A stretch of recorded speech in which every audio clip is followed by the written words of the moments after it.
On your screen Henry Fayol's 14 principles of management. पहला point बच्चों, unity of command. क्या होता है unity of command? Unity of command simple है बच्चों, जैसे एक जंगल में एक शेर होना चाहिए, जैसे एक ब्रह्मांड में एक ही सूरज होना चाहिए, जैसे एक घर में एक ही बिग बॉस होना चाहिए, वैसे ही एक ही डिपार्टमेंट में बच्चों एक ही मैनेजर होना चाहिए।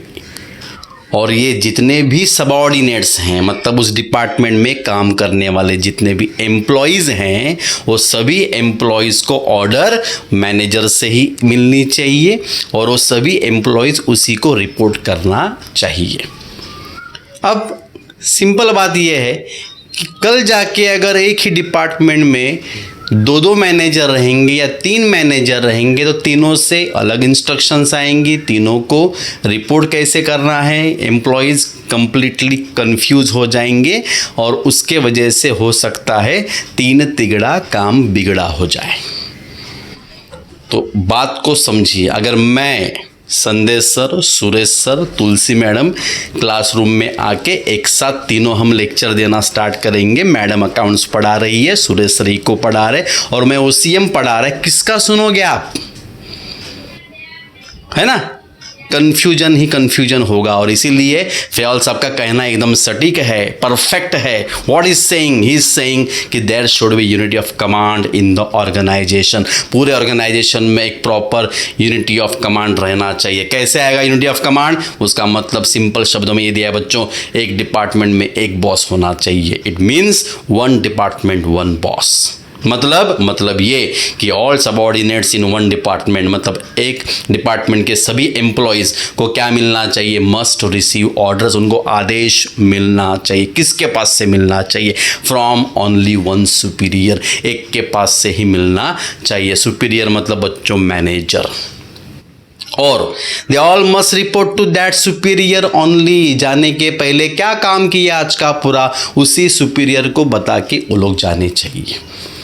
और ऐसा नहीं होगा तो क्या होगा? ऐसा नहीं होगा तो क्या होगा? Lack of unity of command. जहाँ पे यूनिटी ऑफ कमांड नहीं है वहाँ पे होगा is like too many cooks spoil the soup. मतलब हिंदी में कहें तो 3 तिगड़ा काम बिगड़ा हो जाएगा। और इसीलिए यूनिटी ऑफ कमांड ये प्रिंसिपल काफ़ी इम्पोर्टेंट माना जाता है।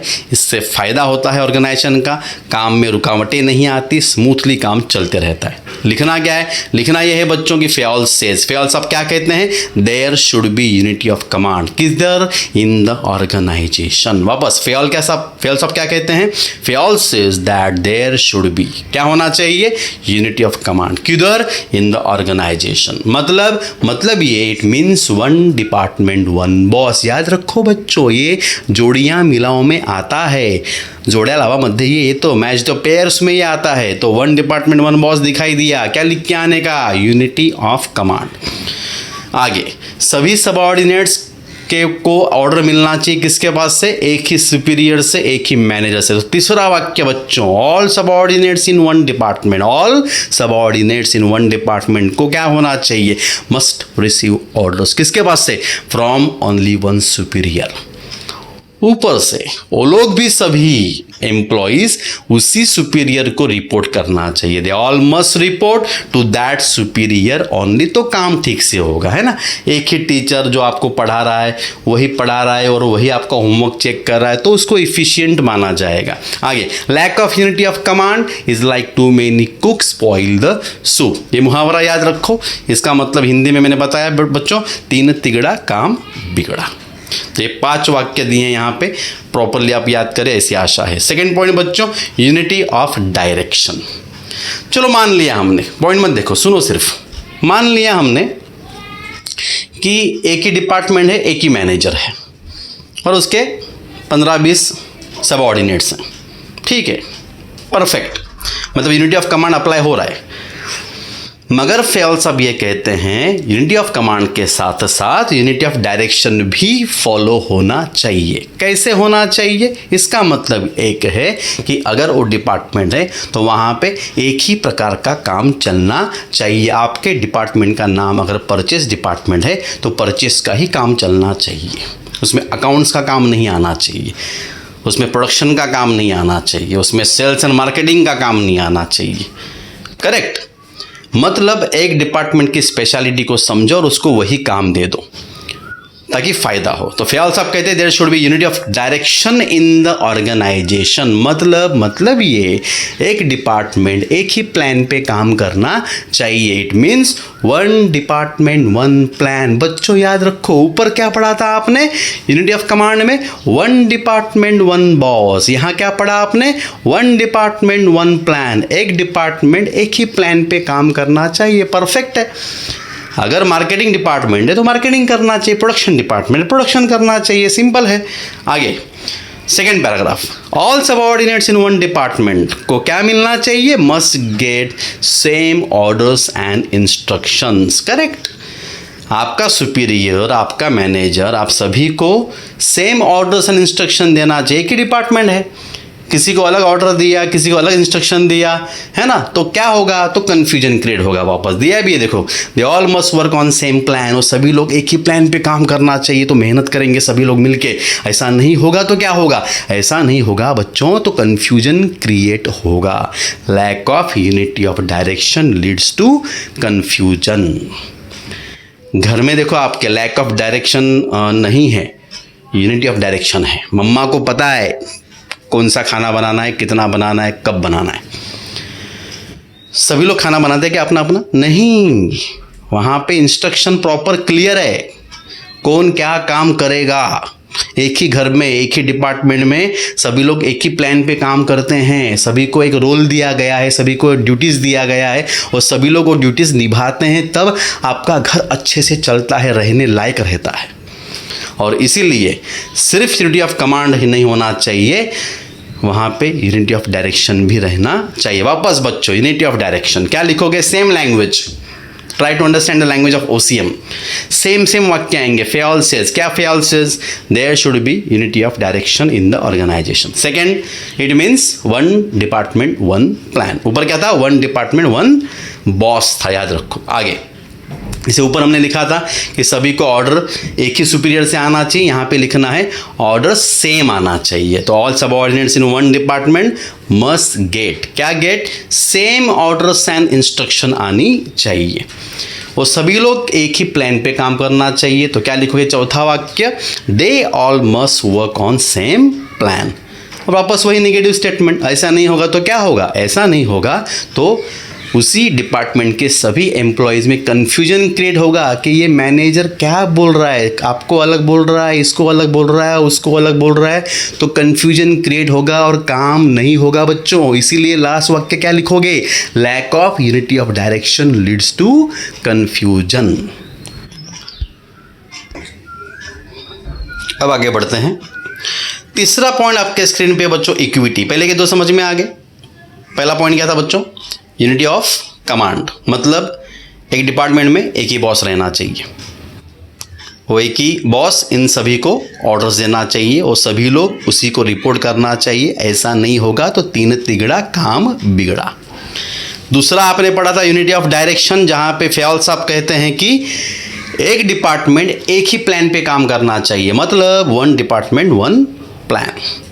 उन सभी को, सभी सबऑर्डिनेट्स को ऑर्डर्स सेम मिलनी चाहिए और सभी लोग एक ही प्लान पे काम करना चाहिए। ऐसा नहीं होगा तो बच्चों सबका फ्यूज उड़ जाएगा, मतलब कन्फ्यूजन क्रिएट होगा। तीसरा पॉइंट आपके स्क्रीन पे बच्चों, इक्विटी। इक्विटी मतलब बच्चों फ़याल साहब कहते हैं समानता रहनी चाहिए, इक्वालिटी, किसी के ऊपर अन्याय नहीं होना चाहिए, भेदभाव नहीं होना चाहिए, उसको कहते हैं इक्विटी। ज़िंदगी में आपको भी ये वैल्यू ज़िंदगी में हमेशा फॉलो करनी चाहिए कि किसी के ऊपर आपको ज़िंदगी भर अन्याय नहीं करना है, किसी के ऊपर भी, चाहे कोई भी रहे, सबको रिस्पेक्ट, जो मेहनती है, जो डिज़र्व करता है उसको देना चाहिए। That is equity. फ़याल साहब कहते हैं there should be fair and equal treatment given to all subordinates in the organisation. Organisation में सभी को फेयर एंड इक्वल ट्रीटमेंट मिलनी चाहिए। सभी लोग मेहनत कर रहे हैं, सभी को आगे बढ़ना है ज़िंदगी में, इसीलिए सभी एम्प्लॉयज़ को क्या मिलना चाहिए? सभी एम्प्लॉयज़ को ज़िंदगी में आगे जाने का मौका मिलना चाहिए। That is called career opportunity मिलनी चाहिए। ऐसा नहीं होना चाहिए कि कोई लोग गलत काम कर रहे हैं, लेज़ी हैं, बराबर, कामचोर हैं फिर भी उनको प्रमोशन मिल रहा है, ऐसा नहीं होना। इससे नुकसान क्या होगा? नुकसान ये होगा हार्ड वर्किंग एम्प्लॉय आपकी कंपनी छोड़ के भाग जाएगा। फिर कौन बचेंगे? बस निकम्मे लोग बचेंगे। और इसीलिए फ़याल साहब कहते हैं कि मैनेजमेंट का काम है, मैनेजमेंट का काम ये है कि समानता बनाए रखना। और इसीलिए बोला है बच्चों, पहले दो वाक्य देखेंगे। फ़याल साहब कहते हैं there should be fair and equal treatment. किसको देने का? Given to all subordinates in the organisation. सभी को क्या मिलना चाहिए? सभी डिजर्विंग हार्डवर्किंग लोगों को क्या मिलना चाहिए? All employees must get equal career opportunity. Correct. मतलब क्या नहीं होना चाहिए? मतलब भेदभाव नहीं होना चाहिए, आपको भी नहीं करना चाहिए, है ना। जाति, धर्म, रंग, है ना, स्टेटस, ये सब देख के जनरली लोग भेदभाव करते हैं, नहीं करना चाहिए। तो there should not be any भेदभाव, there should not be any biasness. क्या बोलोगे आप? बायसनेस। स्पेलिंग याद करो। बायसनेस मतलब बच्चों भेदभाव। तो there should not be any biasness. किसमें? इन अपॉइंटमेंट करते समय, है ना। उसका क्वालिफिकेशन है, डिजर्विंग है, इंटरव्यू में अच्छा अगर उसने पास किया इंटरव्यू तो उसको अपॉइंट करो। किसी ने फ़ोन कर दिया भाई मेरा आदमी है उसको रख दो, और वो आदमी कुछ डिजर्विंग नहीं है फिर भी आप रखे हो, तो अन्याय हो गया।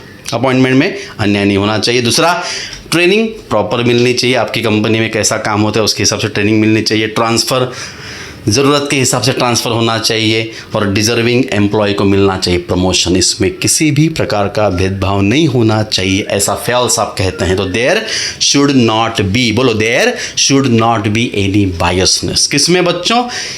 चार चीज़ों में। इन पहला अपॉइंटमेंट, ये भी आप ABCD करके नीचे नीचे लिख सकते हो। पहला A appointment, B training, C transfer and D promotion.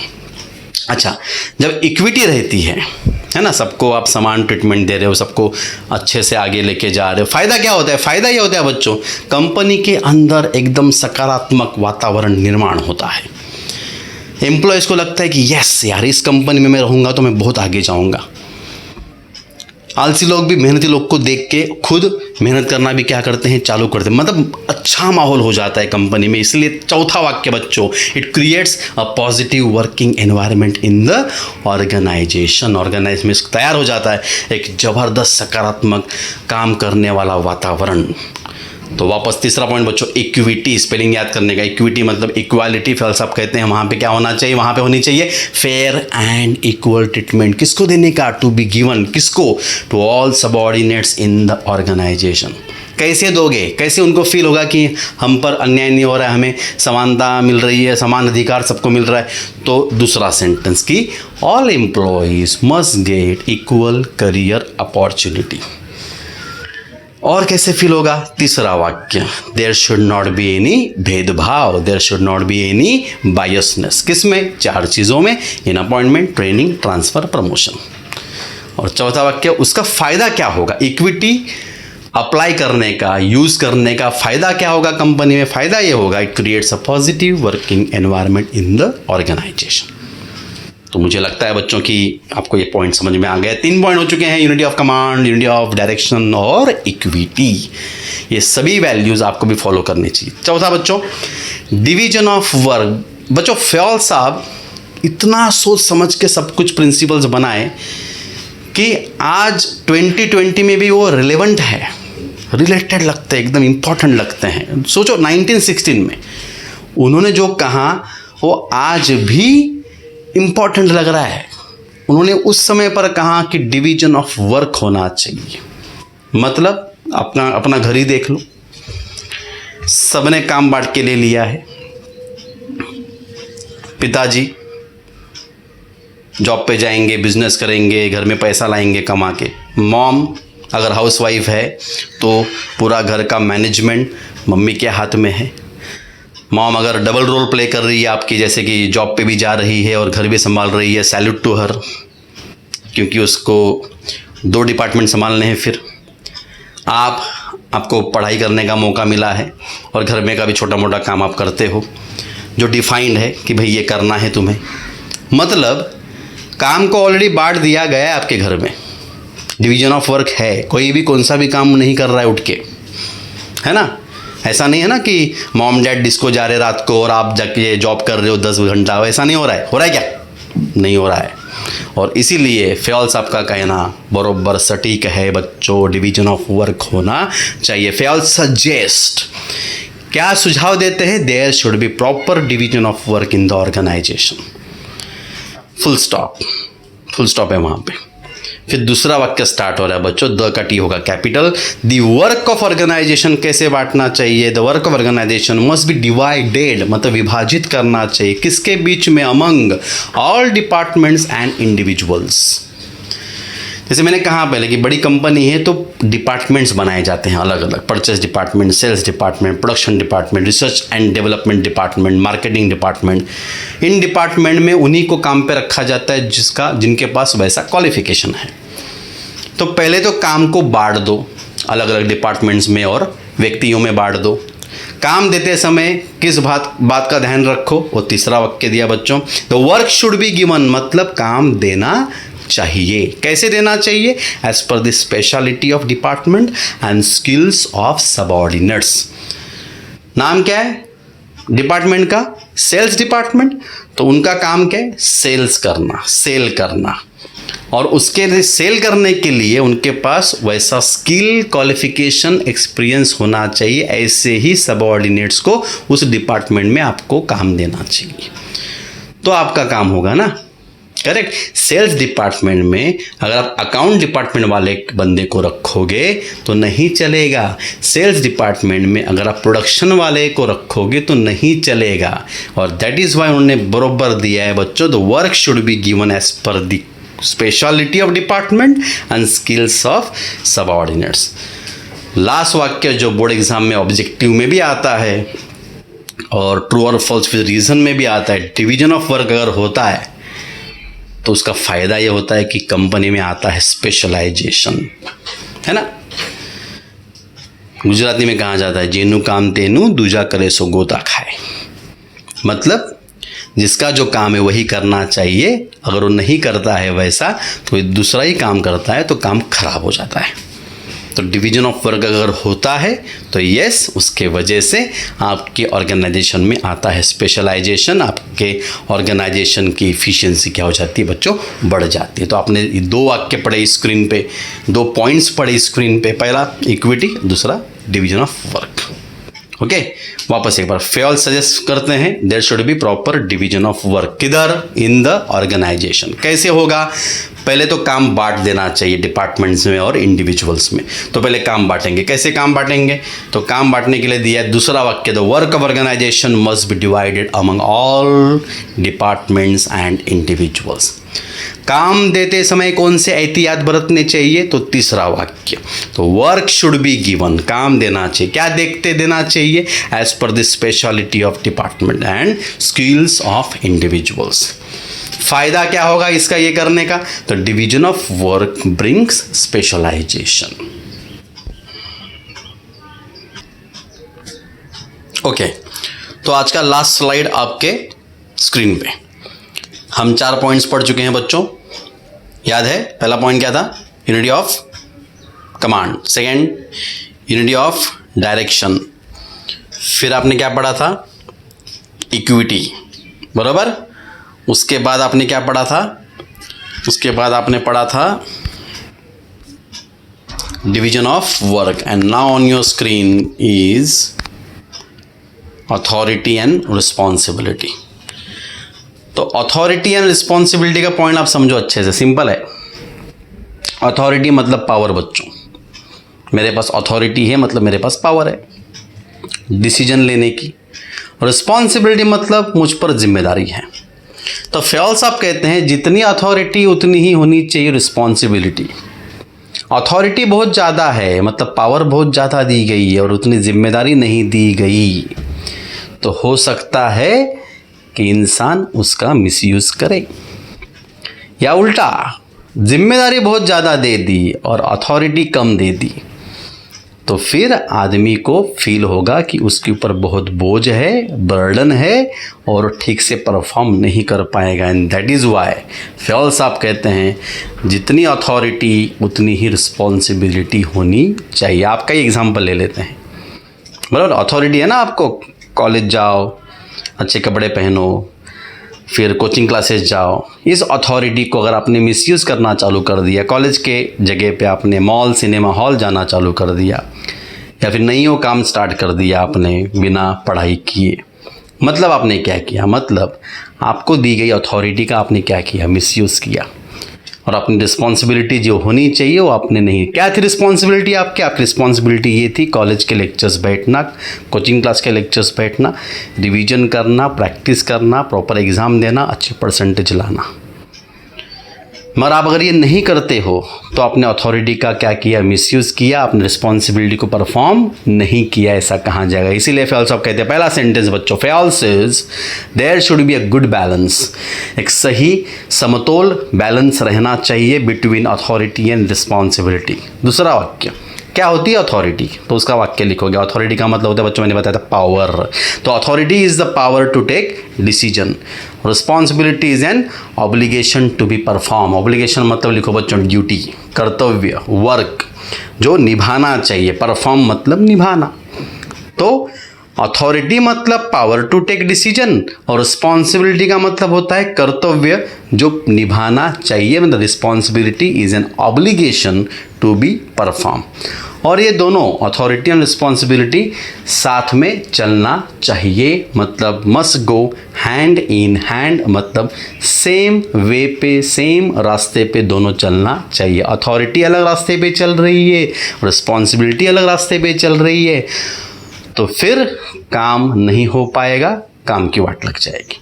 Okay, that was authority and responsibility. 6 point बच्चों, आज का आखिरी पॉइंट, रेम्यूनरेशन। रेम्यूनरेशन मतलब बच्चों फीस, सैलरी, वेजेस, मतलब जो भी रिटर्न्स आप देते हो एक एम्प्लॉय को, उसको हम कहते हैं रेम्यूनरेशन।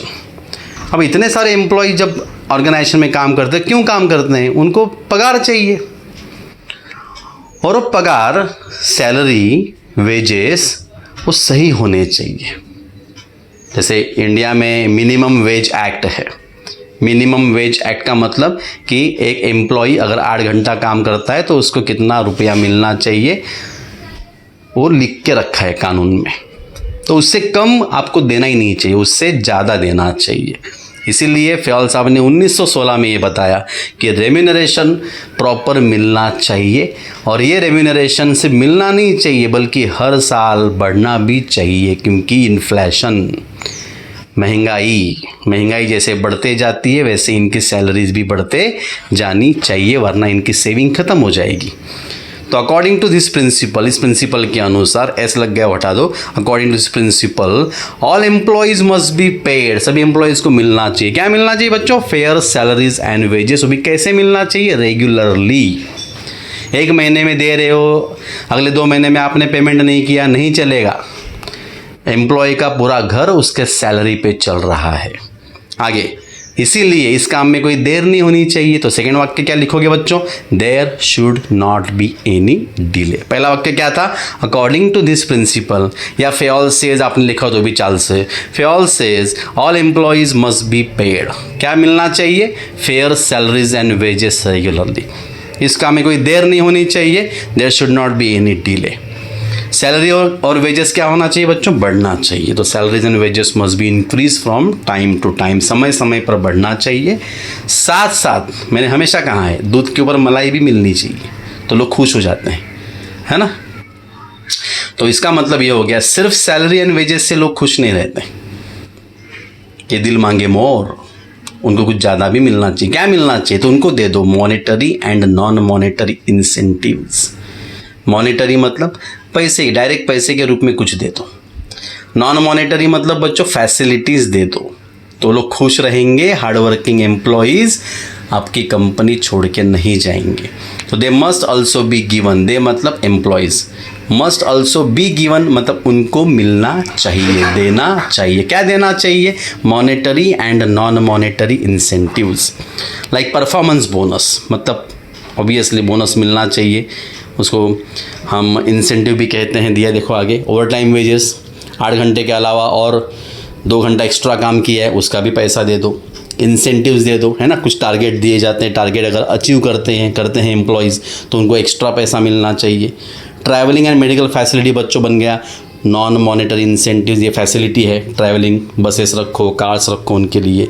मेडिकल सिर्फ एम्प्लॉय का नहीं, पूरे फैमिली का मेडिकल इंश्योरेंस निकाल के दो ताकि उसका पैसा वहाँ खर्च नहीं होना चाहिए। तो ये सब करने से फ़ायदा ये होता है कि आपका एम्प्लॉय आपके ऑर्गेनाइजेशन के प्रति बहुत लॉयल एंड डेडिकेट हो जाता है, पूरी लगन के साथ मेहनत करता है। उसको पता है इस ऑर्गेनाइजेशन में रहने से सिर्फ मुझे पगार नहीं मिल रहा है बल्कि एक्स्ट्रा फैसिलिटीज़ भी मिल रही है जिससे मेरी सेविंग बच रही है।